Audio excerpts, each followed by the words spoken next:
Kyle Shanahan said Deebo Samuel suffered a left ankle sprain, said it's quote unquote most likely a high ankle sprain. That is great news.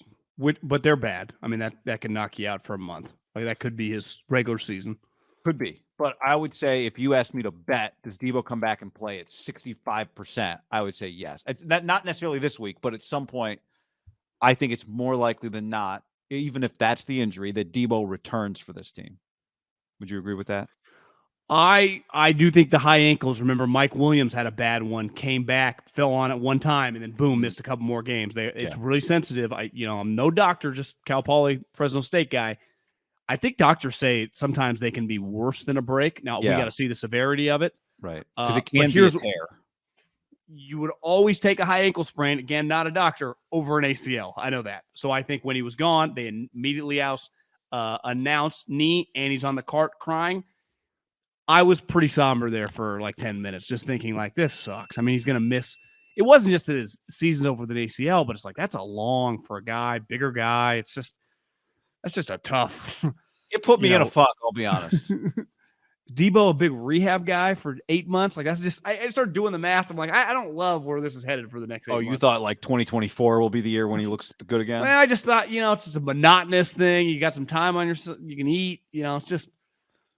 Yeah. Kyle's furious. I don't even know who he was screaming at. He was pissed. Himself. When you go cart off the field and then it turns out high ankle sprain, that's a win. Right. Yeah. They clearly utilize the front of the cart. And like you said to me, you texted me, you're like, no air cast is a good sign. He didn't immediately get ruled like out within 30 seconds. That's a good sign. So those things are all things considered. Bad sign is when you get bent back and it's a human reaction, whether you're holding a pebble, whether you're holding a football, whether you're holding your baby, and your knee gets snapped, every human, you just go like this, right? Every player does it. So I think I'd forgotten. It's a good point. When they came back from commercial break, I'd forgotten that he'd fumbled the ball. For a split second, I'm like, why do the Bucs have the football? I was so consumed with Deebo just got hurt. Fundamentally, I love watching Deebo Samuel play football. And Deebo Samuel plays a kind of football that most people just don't play at a level where everybody plays hard, at a level where the 1%ers play extra hard. Deebo Samuel is a 1%er of a 1%er. It's why he's received the rare award of being in the War Daddy category, right? He is a War Daddy, as you like to say.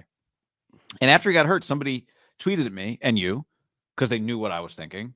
I started making notes for the podcast already, and they said, is Kyle Shanahan partly to blame for this? They didn't say, is it all Kyle's fault? And my answer was yes. And the reason I said yes and think that is because I've said for a long time that the way that Kyle describes Deebo's touches when he's talked about it is different than the way I think about Deebo's touches. I don't think all of Deebo's touches are created equal. And I think it's beneficial to the 49ers to create as many of his touches outside of traffic as possible. You put him in front of 6 guys instead of 11 guys. Deebo's always going to take on all 11 guys. That's just fundamentally how he plays. And I think it's situational with him. I saw Akash, whose takes often appear in our chat here, and who I got respect for a lot of his good takes. And this is a fine take. Like, I think you can absolutely disagree with me, and I'm not calling anybody an idiot. But he said, if you complained about Deebo's running play up 21-0, then you should also complain about his touchdown carry. Or if you didn't complain about his touchdown carry, you can't complain about that play that got him hurt. And I disagree because the touchdown came, it was 0-0. The play got hurt on, they were dominating. It was 21-0. And I would equate it to a reliever who gets a lot of work. If your reliever, your closer gets a lot of work, you don't bring him into games 5-0 in the 9th. You don't run him up the middle, 2nd down and 9, up 21-0 at midfield. Now, if that play had been 3rd down and 1, I wouldn't have had a problem with it. If the score had been 7-0, I wouldn't have had a problem with it. But I do think you can make an effort to pick and choose where you use Deebo, who has been beat up in his career, has been beat up this year, and who seeks contact and tries to make physical plays physical. So all Kyle's fault? No, of course not. I'm not saying that. Not at all. But I have advocated for a long time to just kind of manage where and when you give Deebo the ball. And I don't view tossing him the ball on like a sweep play in a 0-0 game the same as giving him the ball when it's 21-0. I would rather hand the ball to Buck Mason there. Like, he's a running back. I would like to limit how much you use Deebo as a running back. And the reason I would limit how much you would use Deebo as a running back is because running backs get tackled in tighter windows than receivers generally do. Now, it's not always the case for Deebo, because Deebo will take a screen and cut that thing into the middle of the field and try to run through 11 guys. So I acknowledge, like, this is an imperfect, inexact situation. It's football. People get hurt playing football.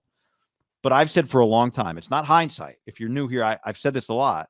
I would manage how and when you use those. I would just be a little more judicious with how and when you use those situations where you put Deebo in traffic, and 21-0 would not be the time that wouldn't have been the time I would have done. To me, 21-0, though, the problem with that guy is still the first half. There's the NFL, you're playing Tom Brady, who just led a crazy comeback. Yep. I think the other problem with kind of your premise of the whole deal is Deebo's a wide back. He's not a wide receiver. He's a wide back. When he said that last year, it's aged perfectly, right? He does not play wide receiver. Brandon Ayuk plays wide receiver. This guy gets all of his action in a certain way. He does not catch the ball down the field. He's useless in the red zone, non-running the ball. Like, his position is uniquely equipped to this individual. And like, I understand, try to pick and choose the up the middle or just, around the tackle boxes in runs. Because I don't even think that play was designed to go up the middle. Deebo cut it back. The problem with that is, though, he plays basically Christian McCaffrey's position. He just lines up in different spots. You don't worry about when Christian McCaffrey runs up the middle. Like, I think there's an element of football at any moment you can get injured, right? You can get bent over. And I think when you play that game, it's very, very hard to do. And it's why I thought the Trey Lance critics, which, maybe they were more than on Twitter. It's like, guys, it's where he runs. I mean, watch Josh Allen. Like, if he can't do that, I don't know what the fuck he's going to do. And people Jerry Rice freaked out. It's like Jimmy Garoppolo broke his foot running away from guys where he should have just hit the ground. Yeah. Right. So all the injuries in a weird way are a little different. Like, Deebo's position, he's getting carries every game, inside and outside the tackle box. Now, to me, I looked at when it got late in the game, and when I say late in the game, like 35-7, I was like, I would yank 71, 87, not 87, 90, 97, 85. Like, these guys would not play. Trent Williams would come out the game. 44. 11. They would come out the game. But you would say historically, football doesn't really operate like that. And Kyle is not alone. It's not, we've always talked about in the NFL, it's not like college football where you got a lot of replacements. He might go, our backup tackle's kind of banged up too, and Trent's feeling good. It's just, he told me he can kind of go half-ass, and we think he'll be fine. Like, it's hard, right? Okay, you pull Ayuk, never goes back in. It's like, well, we only got 3 other receivers now that Deebo's injured, right? So it's a little more complicated than we make it out to be, but I have no problem with calling football plays for football players that run those plays. Because I think then we pick and choose when guys specifically get injured. I have no problem late in games and blowouts when that happens. And Kyle has fucking clearly done that. But today, with that play, I don't blame Kyle Shanahan at all. To me, there's a freak element of just the sport and physical players that just find themselves in situations. Because for every time, like, Deebo has got bent over, remember the Packer playoff game where the dude crushed him? And it's like, oh my God, is he alive? We thought his shoulder was messed up. Yeah. He's found a way out of that and ended up in the end zone. Like, that's part of his brilliance and his dominance. And honestly, let's face it, part of the reason they gave him all that money, he ain't A.J. Brown and DK Metcalf, who, again, have receiving touchdowns a day, right? He does not play the sport like them.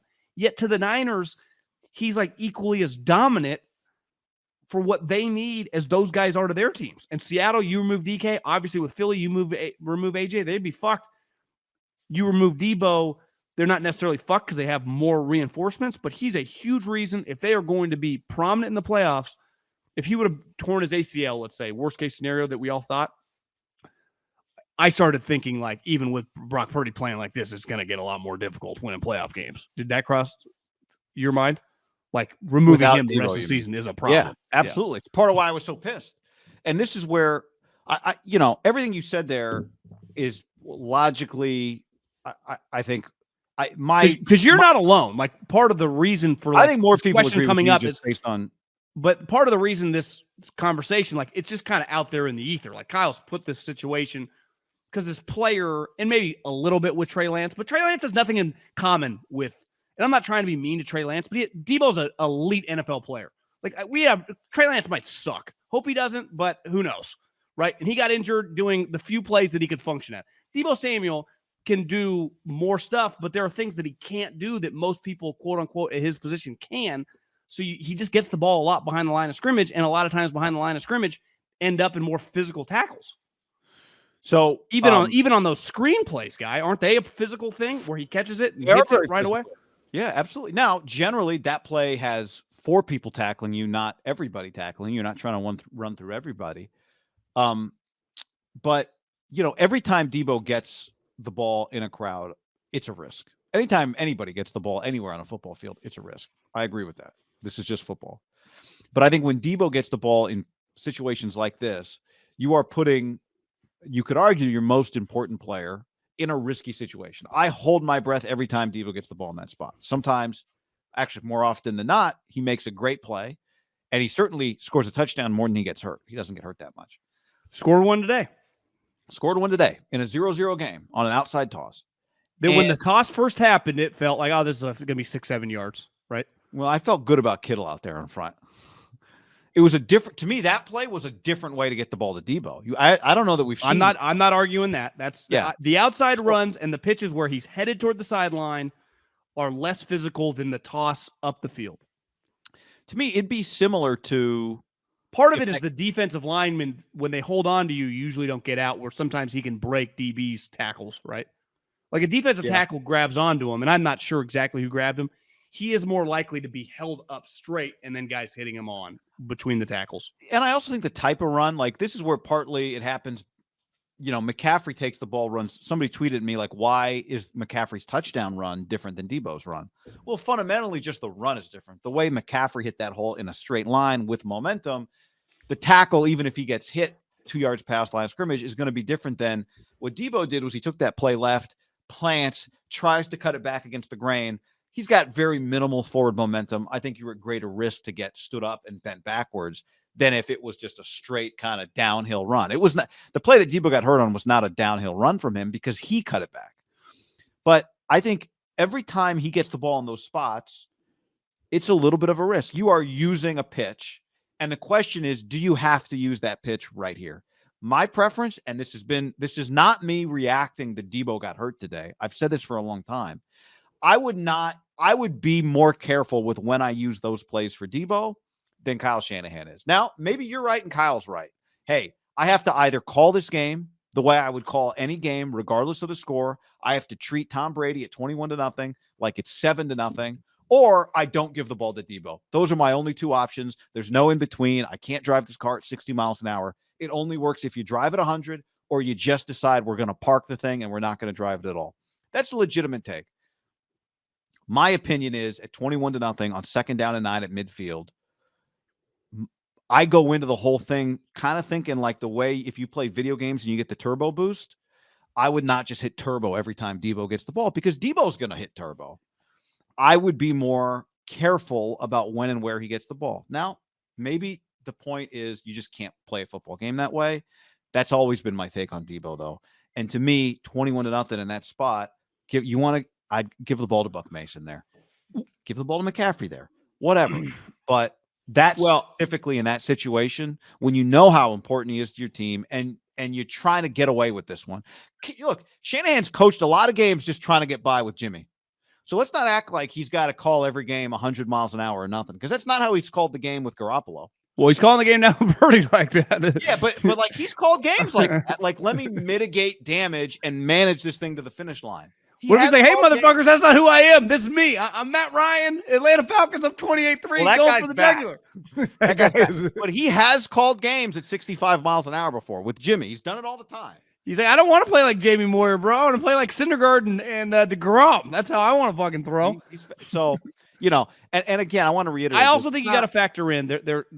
If Elijah Mitchell was in this and they got 2 legit running backs, it would be like, what are you doing? But Deebo's their second best running back. Now, we could argue, like, Kyle, look at, like, the way football works. He's an undrafted free agent. He runs, like, just play Mason. Like, utilize him. You don't have to just keep Deebo on the outside and just keep him on the edges. Now, if you wanted to make that argument, which I will make, like, I think that's a fair argument. Like, why doesn't Mason get more reps in the flow of the game just to give McCaffrey a breather and not have to force Deebo? And I think it's just simple. It's clear they don't trust him at the level in the tight games. The last couple of weeks, they just don't. Like, it's just through their actions. They're not putting him out there where the game's in the balance. And then he comes in, and listen, I don't know how much to judge his 11 carries for almost 60 yards, and it just looked like, Jesus Christ. He's obviously fresh, but to me, his running style, a lot like Deebo, he's seeking contact, getting downhill. Kyle, just play that guy. And now they're kind of going to be forced to, right? If Deebo misses, let's just say misses the next 3 games. I'll just pick a number. He's going to have to, because you can't give McCaffrey all the carries. He's going to get first half carries, right? Yeah. Mason is. And you could have argued, like, it was kind of felt like you could do that today. Now, I think Kyle would be like, well, Deebo was already rolling. He already had several carries. He'd already had, catches that were equivalent of carries because they were the quick screens. He was being very productive. I mean, he was on pace for easily a 100-yard game.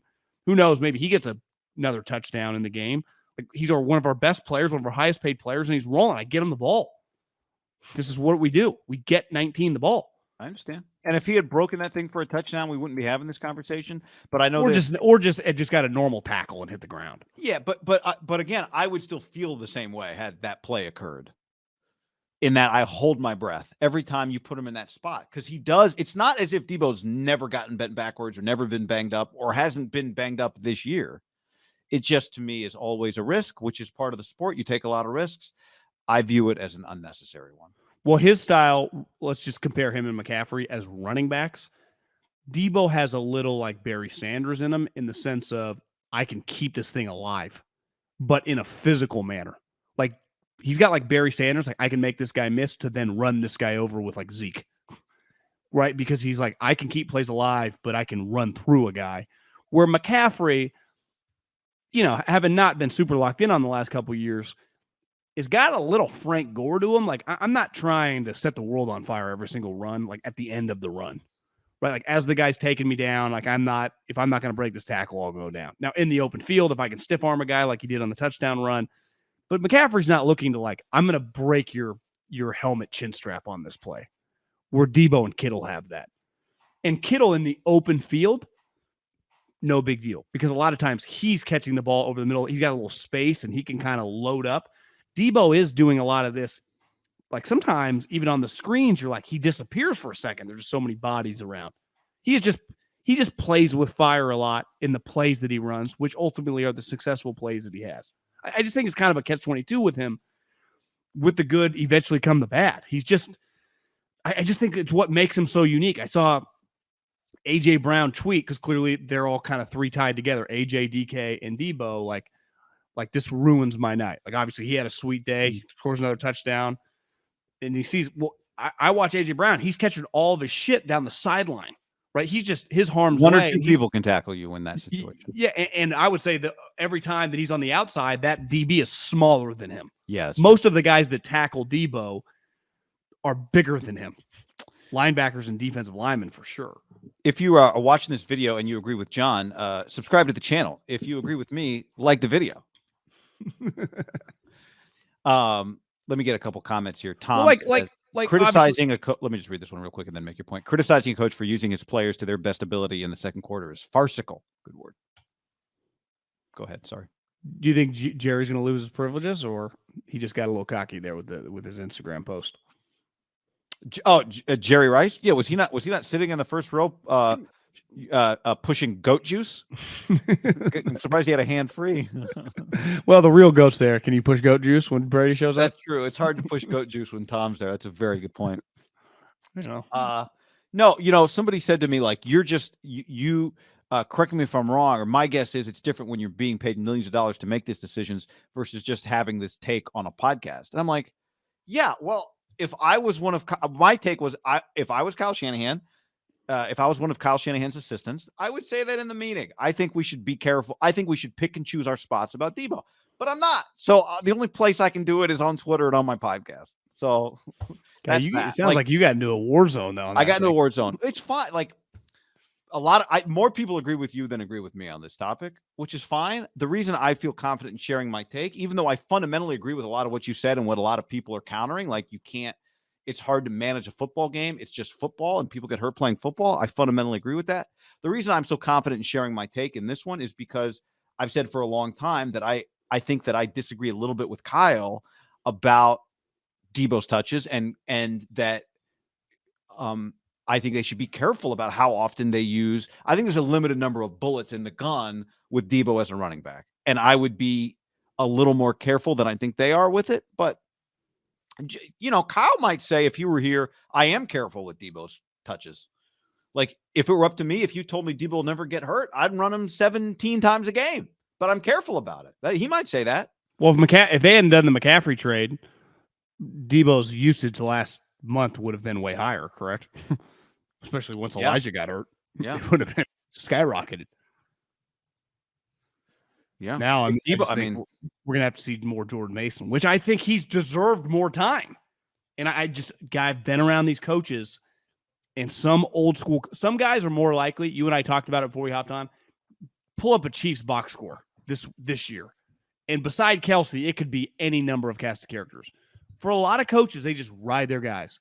And sometimes, like, they have a young guy, and it's like, well, just give him some more burn.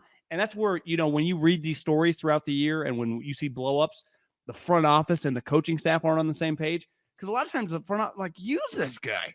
It's not like the front office, and I'm not saying they are, but Jordan Mason, to me, has shown more than enough in the last several games of speed, explosion, his style with this offense. Give him some fucking burn when it matters.